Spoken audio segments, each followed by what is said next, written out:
another episode of Read and Write with Natasha. I have with me today author Michael Wendroff, who, in addition to being an author, is also a marketing consultant and has an MBA from NYU. His background is running marketing and advertising for Fortune 500 companies, and now he runs a global consulting practice. And his latest book is a thriller called What Goes Around, and the paperback is gonna be released very soon, so keep an eye for it. So anyway, Michael, thank you for joining me today. I'm excited to talk to you specifically about marketing since it is the bane of existence for every author. So, Hi all there. that being Happy to be said, here. Thank you. all right, before we get started, Michael, I think the question is how did you get into the world of marketing, and how do you combine being an author and also a marketing expert at the same time? Well, I got into the world of marketing from way back when. I think I was 7 or 8 years old and watching TV, and there was a show called Bewitched. And I remember that the husband was in the advertising business, and I saw that he had a nice house and a nice wife. And I said, "Oh, that looks good to me. Let me try and get into that lifestyle."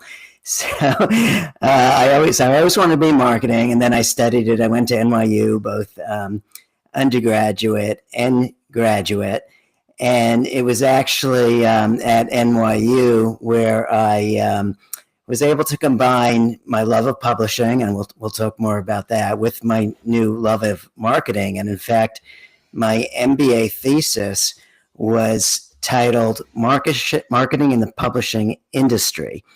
And the Publishers Industries Trade Journal is called Publishers Weekly, and they had gotten wind of this, that I was doing this and interviewing all of these publishing executives for this. And they actually said, "Hey, I think we're going to, if it turns out well, we're going to excerpt that in our magazine." And they actually did that. They ran it in 3 editions. And that was the first time I got paid for publishing. And I like that. I actually got paid for my MBA. And it was interesting also because, during that process, when I was interviewing these publishing executives, one of the executives that I interviewed was the editor-in-chief at Simon & Schuster, a guy by the name of Michael Corda. And I remember I had an appointment, and I'm waiting, and it's way beyond the time for our appointment. And then all of a sudden, the door finally opens, and I'm waved over, and Michael Corda, the editor, says, "I want you to meet someone." And it turned out to be Truman Capote, the famous author Oh, wow. of Blood, which is, quite a thriller as well, In Cold Blood. And he looked just like you would imagine. So it was quite the experience. So, after school, after getting my MBA, I went into consumer packaged goods, and then eventually went into my own consulting. In fact, one of my largest clients was a $4 billion company headquartered in India called Godrej.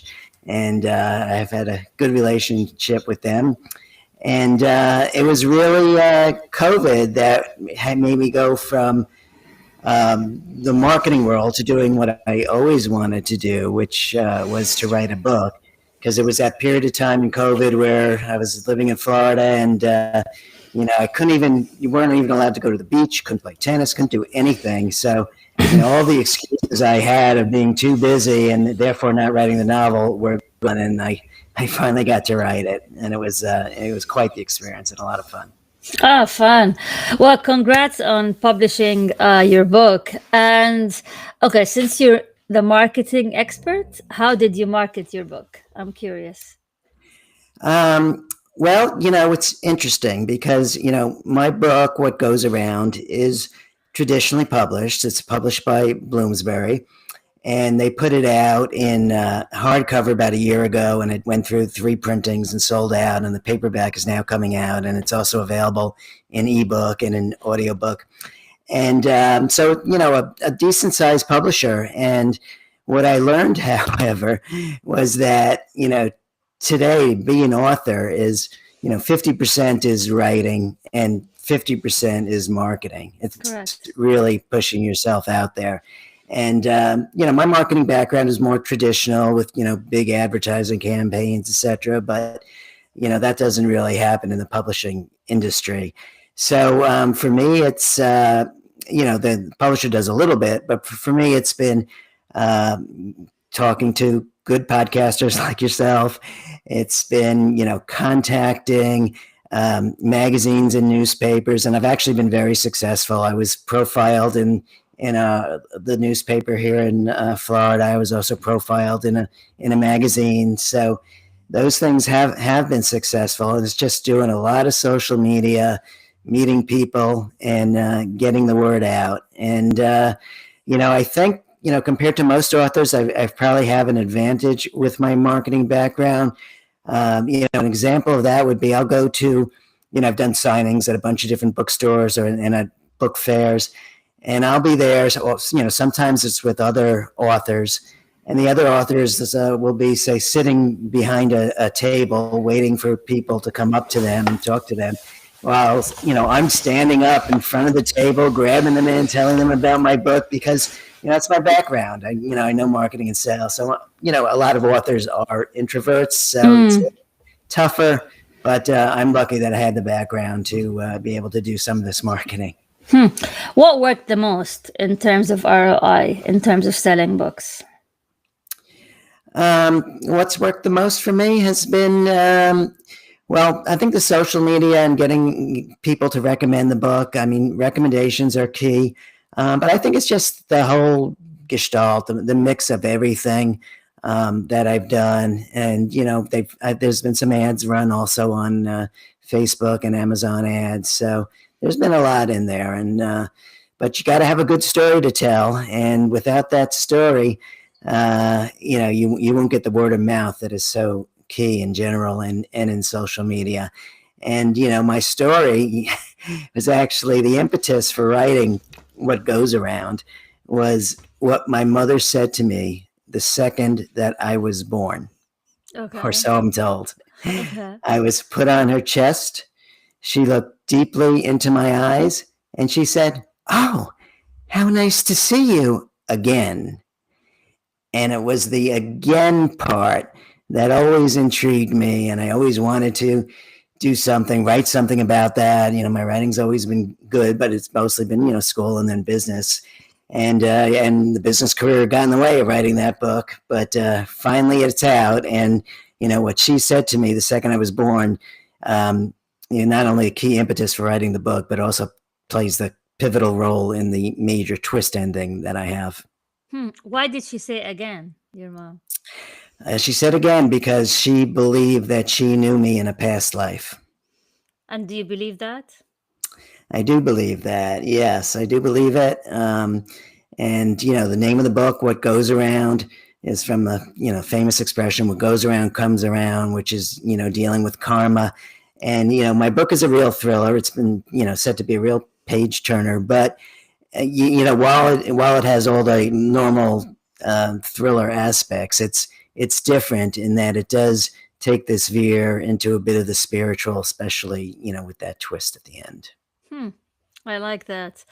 I mean, in my books, one of my books called Karma Unleashed, and the other one is about reincarnation. So That's perfect then. it's perfect. Yeah, you'll like mine. Yeah, I'm sure I would. All right. So I deal with a lot of authors. As I was telling you, I think before recording, like I'm approaching episode number 100, and like I would say 99% of them are struggling with marketing, and many of them say that writing the book is not the hardest part, is actually selling the book and marketing the book. If there is one thing you would tell authors, what would you tell them?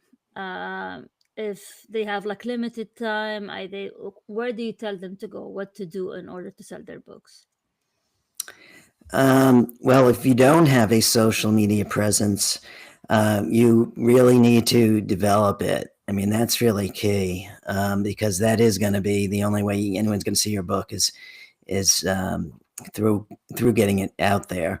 And if you can also develop some kind of email list, because if you can develop a list of people that you can tell about your book, I mean, that you own all the time. It's not like, other vehicles that could disappear, Facebook or TikTok or anything like that could disappear. But if you develop a good email list that you can send direct mails to let them know about your first book and then your second book, that's key.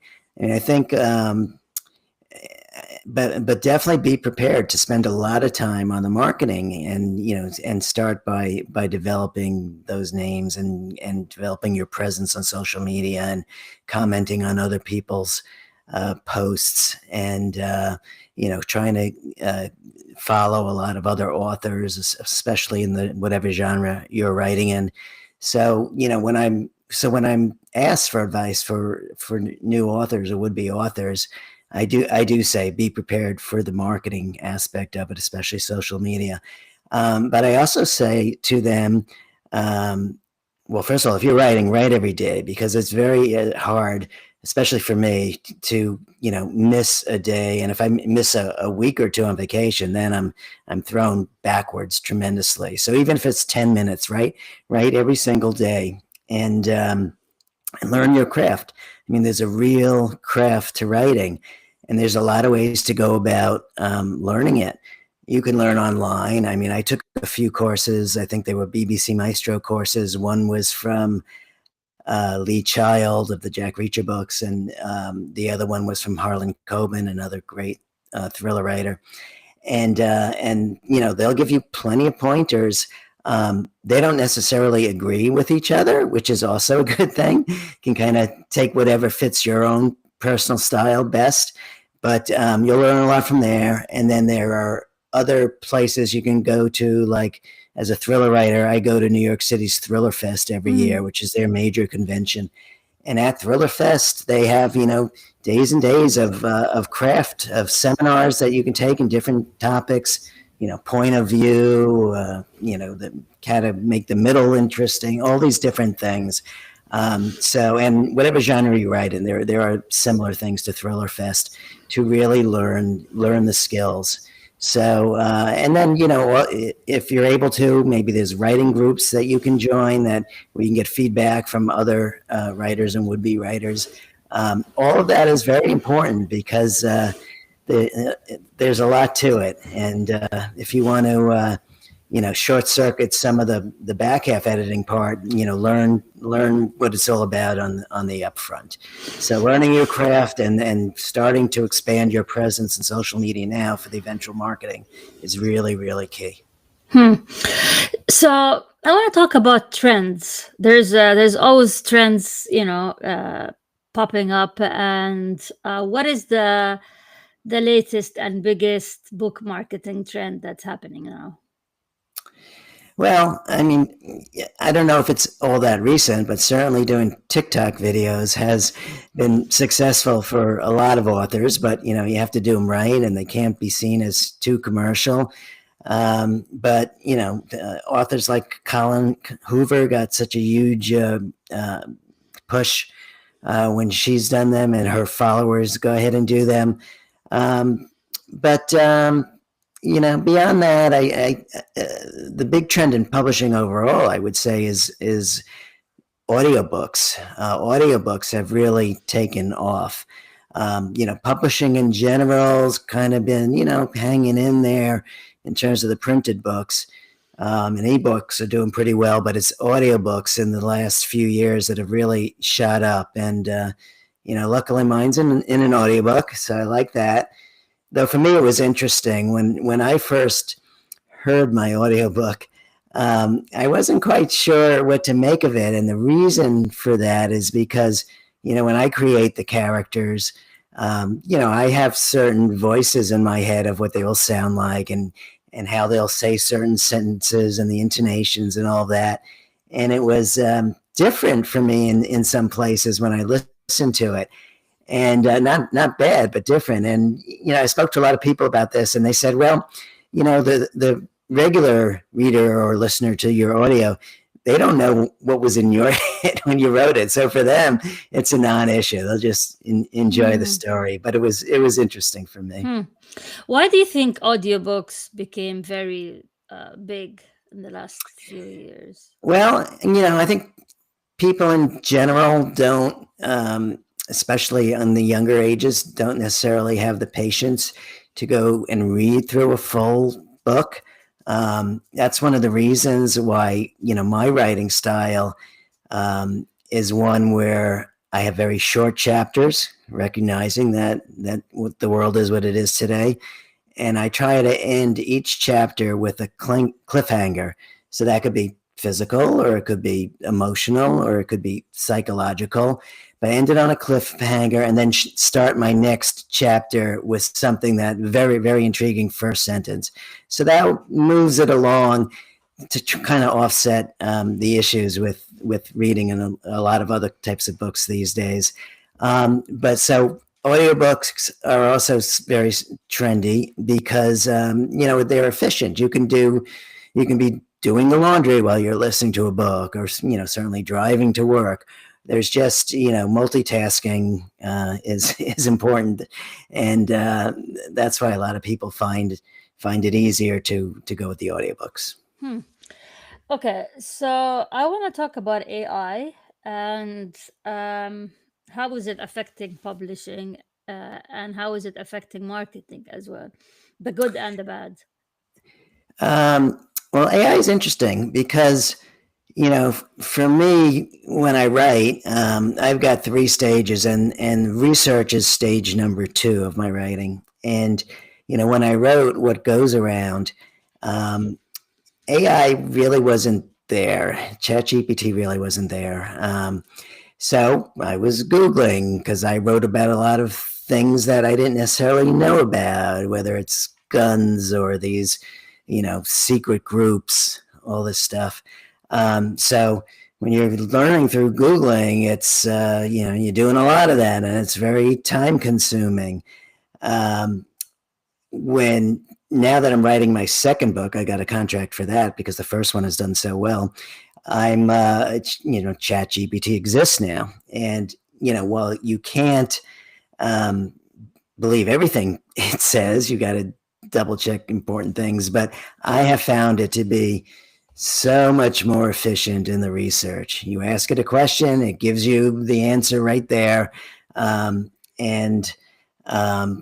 it saves me so much time on the research. Now, of course, I still, when I do my research for my book, what's the most important thing for me in research is still talking to the types of people that are the type of characters in your book. So in my book, for example, I was lucky. I was able to speak to FBI agents. I was able to speak to a chief of police. I was able to speak to a female detective, which was very key because I had a very important female detective in a role in my book. So, speaking to the people that are actually, in your book and doing that thing is the best type of research. It's better than anything AI can give you. Now, in my research, I don't think I spoke to any serial killers. What about AI for marketing? Are authors using AI for marketing or not yet? Well, AI can give you advice on if you're going to run ads, where you should run them. They could suggest headlines for ads. They can suggest the type of artwork arrangement. So I think they're good at providing options that at minimum will get you to start thinking more about directions you could take in the marketing.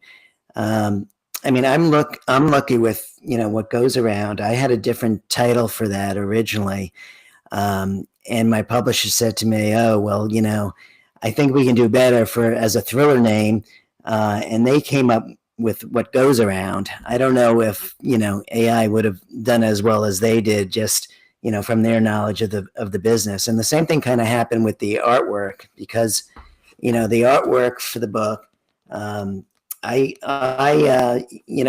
I worked in advertising, well, I was on the management side, but when advertising agencies would come see me, they'd usually bring like 5 or 6 different storyboards for TV commercials.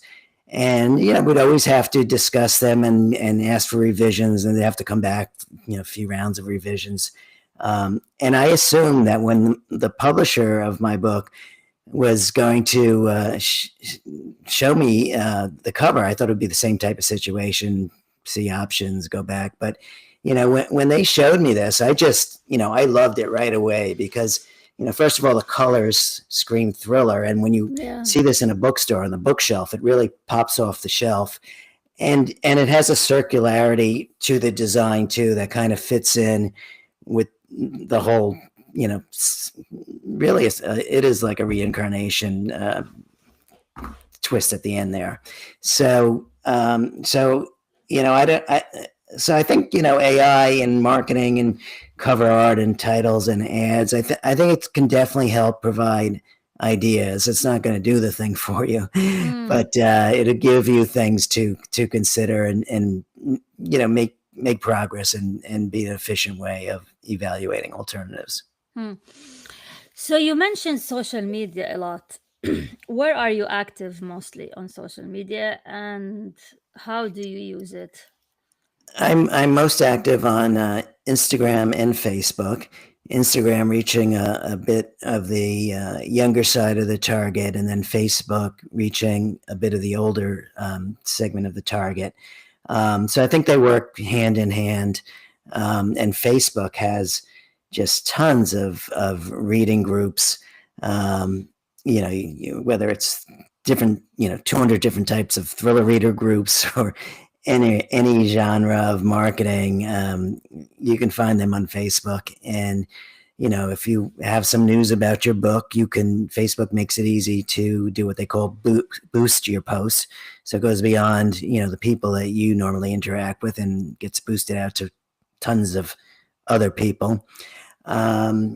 So yeah, both of those are good. And I think Amazon ads may be a little less so, but it depends on your target. My book actually has a pretty broad target.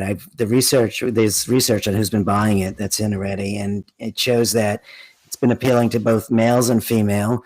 My book has, there's 2 core detectives that are investigating these mysterious shootings in this small town.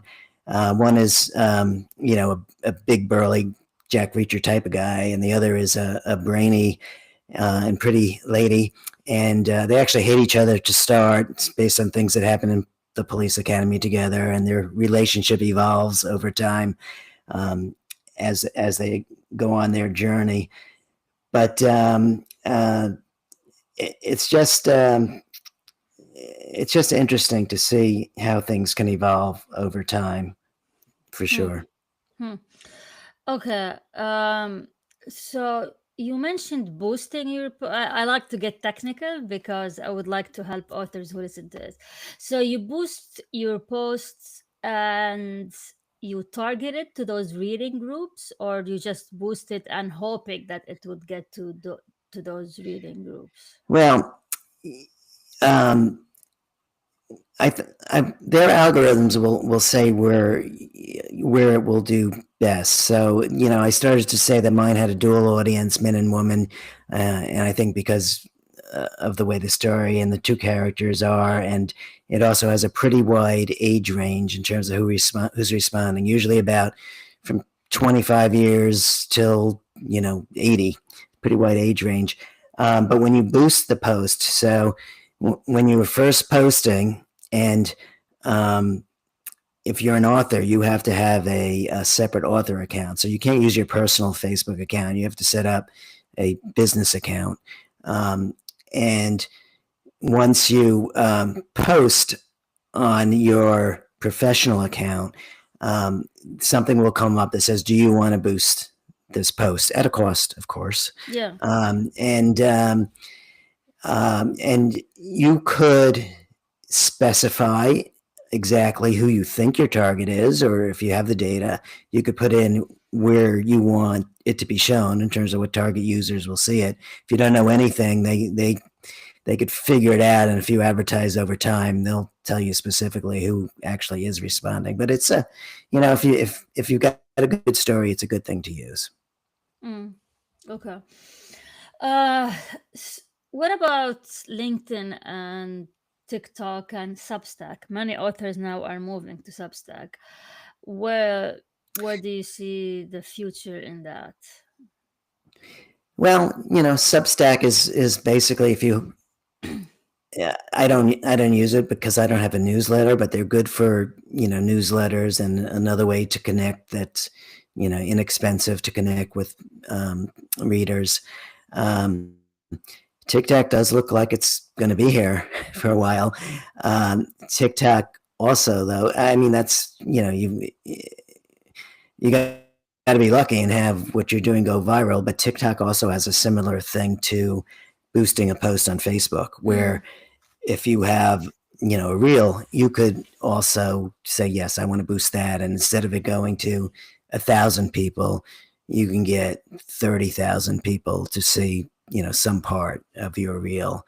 So those are key. And I think in advertising in general, what works better in your posts are video ads. They become important, and there's just a ton of people out there. You got to be careful that who will offer to do video ads for your book.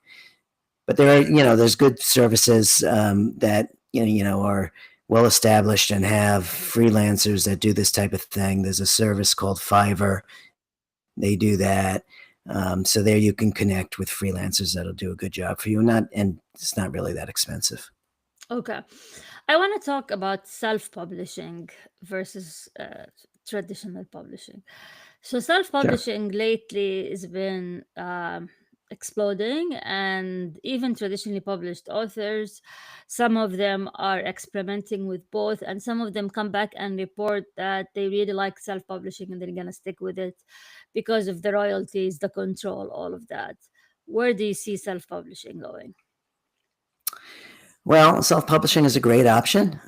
I'm glad it's there because, publishers themselves don't know everything. There's plenty of self-published books that were rejected by traditional publishers, but went on to become best-selling books. So I think it's great to have that option, and the benefit, besides getting yourself published, is that you could make a lot more money on the percent royalty that you get. It's mostly yours versus publishing, where it's mostly the publishers. Um, the negatives are, if you can get a traditional contract, then you get all of the services that they provide, such as the cover art we talked about, such as naming the book, and such as editing the book. But even if you're going self-published route, you really have to make sure you do a good job editing the book. And I couldn't believe how many rounds of editing there was with my book at the traditional publisher. Um, and I guess I should have known a bit because my mother, back in the day, she was an editor at New York City publishing houses. And, I still remember her. She's no longer with us, but I still remember her sitting cross-legged on the couch on the weekend with manuscript pages strewn about her, a red pen in hand, marking up all of those pages with her comments. So when I got my editorial comment from the traditional publisher, it wasn't in red pen, but it still kind of felt that way. There are a lot of comments, but at least I was prepared for that from the experience of very young, seeing my mother. But what I learned in traditional publishing was that there's all sorts of editors. So the editor that first acquired my book, that editor, I'd say, is more of a strategic editor, more structural editor, like big things. Maybe you need a prologue, or maybe this these scenes have to come later in the book than where you have them. Very big picture. And then there is a line editor, which is basically, as it sounds, where they go through every single line of your book to make sure it's as good as can be. And then after that, there's a copy editor, which is basically making sure that you don't say she has green eyes in chapter 2 and brown eyes in chapter 8, and make sure your dates are correct, all of that kind of thing. And by the way, every time I'm going through one of these editorial stages, I've got to read my entire book all over again. And then comes the proofer, who's looking for any little things that seem to have escaped everyone else. And then I thought I was done after that. And then then the publisher says to me, "Hey, Michael, they've just set your hardcover typeface. You need to read through it again to make sure that nothing fell out during the typeface stage." I can't tell you how many times I read my book. It's a good thing I like it. Even for self-publishing, you got to make sure you get good editors, and it gets through at least a couple of those stages, because it's really important to have a self-published book published quickly. That's a very good advice. So how does your day look like, being both a marketing person and also a writer? Busy. But I tell you though, now, with my first book, with What Goes Around having done so well, I'm basically consider myself a full-time author now. So that's better. The hours are my own, but it's still a process. I mean, to write a book is time consuming, as you know. And, my process is really, I plot my books first. I'm a plotter, and, there's two kinds of authors out there. Some are what's called pantsers, which basically, start writing by the seat of their pants, get on their PC, and they don't know where the story's going, but they just write it. And I admire them. There are bestsellers that have come out of that method, but that's not me. I can't do that. So I'm a plotter, not a plotter, but a plotter. And so for me, first step is outline and in a lot of detail, what's going to happen in the story. Clearly I got to know what that twist ending is going to be. I have to know what the other twists will be. I have to know where I'm going to plant the red herrings, all that stuff. So I need to know that up front. And, it's not like the story can't evolve. I mean, it could. I mean, sometimes, the characters talk to me and am I crazy? Maybe a little. But, you get to really connect with some of your characters on a pretty intense level, actually. And I remember my plot called for one of the characters to be killed off. And, I just like this character so much, I couldn't do that to him. So I had to change my plot. But there was this other time where, again, I loved this character. We were very close. And plot called for character to be killed off, and I killed him off. And like for the whole next week, my wife saying, "Why are you moping around the house? Why are you so depressed? It's not real." But to me, the character was real. So I'm a plotter, but it can change. And then we talked about the research, which is the second stage. And then I sit down and write, which is still, as I'm saying, it's still a lot of work, because, what I'll do, my process is really, start writing and just get the words out, get the story flowing, but don't worry about the specific words you use. Just move the story along. And then the next day I'll start out by reviewing what I had spewed out, and it's there where I'll, look at every word and make sure every word fits in this with the others in the sentence, and each sentence fits with the other sentences in the paragraph.